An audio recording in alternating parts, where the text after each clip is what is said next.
Welcome all the awesomeness 2025 is going to bring. There's something, well, magical, I guess, about this time of year, wouldn't you say? Absolutely. It's like Because, a cosmic reset, a chance to reflect and look ahead to new and exciting things. yeah, exactly. And to kind of help you figure out those new and exciting things are going to be. We're diving deep into the Hmm. into the astrology of it all Yeah. for the coming year. Think of it like your own personal cosmic roadmap for 2025, using the planets on December 31st, 2024 as our starting point. And what's really interesting about this New Year's Eve is that multiple planets are in retrograde. Creates a really unique energy. It's inviting us to just pause, reflect, and set some really clear intentions before we jump into the new year. Okay, so let's break this down. What does this mean for you?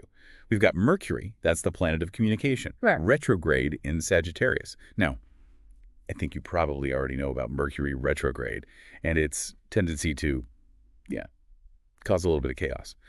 But how might this particular transit affect us as we head into 2025?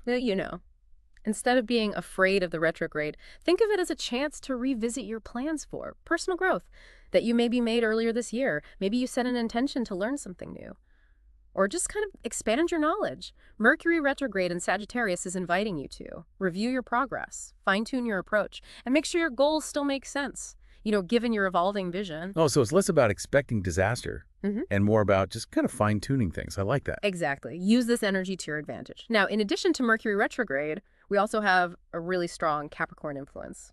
On New Year's Eve, the Sun, Moon, Yeah. Mars are all in this ambitious and grounded sign. Oh, wow, that sounds intense. Capricorn is?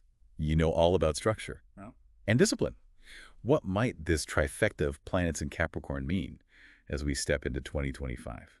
Well, with all this Capricorn energy, you might feel like you really want to take some real, tangible steps towards a professional goal that you've had for a while, or maybe you want to create a more structured routine that supports your well-being. So channeling that ambitious energy into creating a solid foundation for the year. Precisely. Think about it like building your dream house. Capricorn is giving you the blueprints and the tools to create a structure that's both beautiful and enduring. Ooh, I like that analogy. Now, while we're laying the groundwork for success, let's not forget about love and relationships. Venus, the planet of love and beauty, will be in Sagittarius on New Year's Eve. What kind of romantic vibes can we expect? Venus in Sagittarius is all about embracing adventure and expanding your horizons. If you're in a relationship, this might be a perfect time to plan a spontaneous getaway or try something new together. Ooh, a getaway. That sounds like a perfect way to Yeah. tap into that Sagittarius energy. What kind of adventures might resonate with you this year? For those who are single, Venus in Sagittarius says you should be open to meeting people from different backgrounds, different cultures. You might also be drawn to someone who shares your love of travel, learning, or maybe exploring new philosophies. So whether you're with someone Mhm. or flying solo, the key is to keep an open heart and embrace new experiences. Exactly. This Venus placement is saying relationships should bring joy, growth, and a sense of expansion. Yeah, we've talked about communication, goals, Hmm. and love.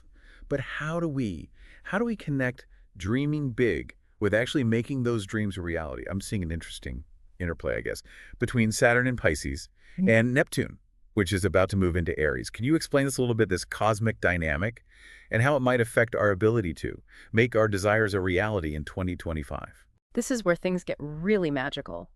Neptune, the planet of dreams and illusions, is about to move into Aries. That's the sign of action and initiation.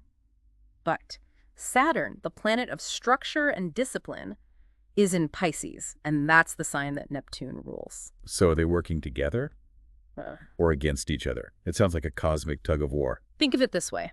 Neptune is the artist. It's handing you a palette full of colors and a brush full of inspiration. But without a canvas, all of that creative energy might go to waste. That's where Saturn comes in. So Saturn is the structure that helps channel Neptune's inspiration. Precisely. Think of Saturn as building the easel and stretching the canvas. It's giving you what you need to bring your artistic vision to life. I like that. So Neptune is the dream, and Saturn helps us build the plan. Exactly. And with Saturn in Pisces, that plan might involve tapping into your intuition, maybe exploring your spirituality, or even trying out creative visualization techniques. This is exciting. It's like we're getting a sneak peek into the themes of the whole year. But before we get ahead of ourselves, we have one more planet to talk about, Pluto. You mentioned earlier that Pluto is currently transiting through Aquarius. Yes.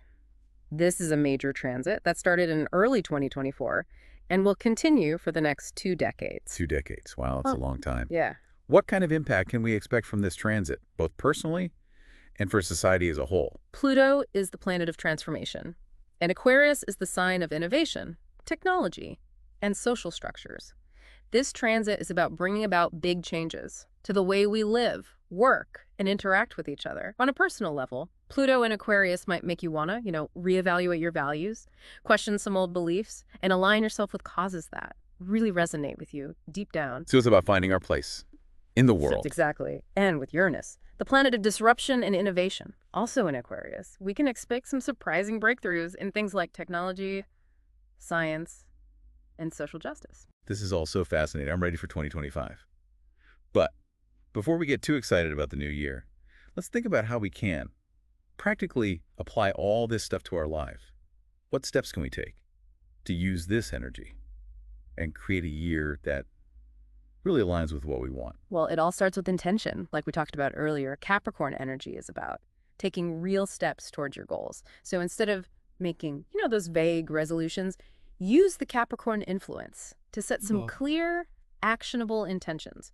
What do you really want to achieve in 2025? Write it down and come up with a plan for how to make it happen. Makes sense. And with Mercury retrograde in Sagittarius, it's also a good time to think about any personal growth goals that we set earlier this year. Maybe you want to learn a new language, take up a hobby, or finally write that book you've been thinking about. How can we use the retrograde energy to our advantage? This is the perfect time to review those goals, make any changes, and just recommit to the journey. Maybe you need to find a new teacher or mentor, or maybe you just need to make more time for your creative stuff. Don't be afraid to. Adjust your approach and find resources that will help you. So like giving those goals a mid-year review. I like that. Now, let's not forget about Venus and Sagittarius.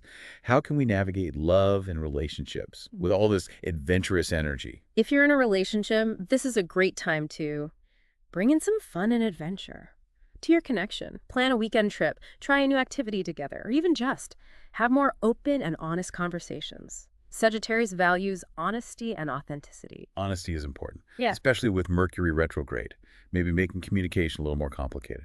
Now, what about single people? How can they use this Venus energy? Venus in Sagittarius encourages you to step outside your comfort zone, explore new social scenes, join groups that interest you, and be open to meeting people from all kinds of backgrounds. You never know where you'll find a connection. So be adventurous, be open-minded, and don't be afraid to put yourself out there. Yeah. Got it. Now let's go back to Neptune and Saturn. This cosmic duo seems to be the key to turning dreams into reality. But how do we actually use this energy? First, let yourself dream big. What are your biggest goals? What kind of impact do you want to have on the world? Don't limit yourself. Let your imagination go wild. I like that. No limits on our dreams. But then what? How do we go from dreaming to taking action? That's where Saturn comes in. Once you have a vision, Saturn wants you to create a plan. Break down your big dream into smaller, easier steps. What can you do every day to get closer to your goal? So we need both inspiration and action. Yes. And with Saturn and Pisces, your plan doesn't have to be, strict or boring. It could involve creative visualization, listening to your intuition, or even getting guidance from your spiritual practice. This feels like more than just a New Year's resolution. It's like a guide to reaching our full potential. I love that. And as we follow this guide, remember that Pluto's transit through Aquarius is also affecting everyone. This transit makes us think about our roles in creating a more just and fair world. That's important. So while we're setting goals for ourselves, it's also a good time to think about our values and how we can make the world a better place. How can we do that? Stay informed about the issues that are important to you. Have good conversations with people. Support organizations that are working to make things better. Even small things can make a difference. It's about understanding that we're all connected and that our choices matter. It's amazing how all of this connects, these cosmic energies, our own journeys, and how humanity is changing. Yeah, it really is. So as we head into 2025, let's remember that. We can shape our own reality and make the future brighter. Yeah.